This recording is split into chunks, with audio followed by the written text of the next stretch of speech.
How to uninstall and reinstall Microsoft Store in Windows 10. Type PowerShell in Windows search bar. Right-click Run as administrator. Click Yes to continue. Copy first command from description and paste it.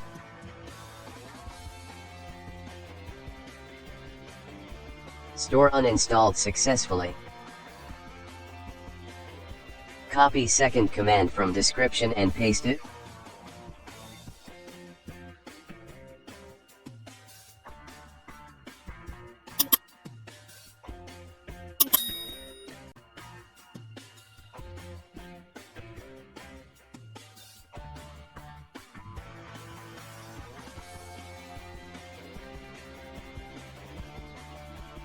I hope this video tutorial helps to you.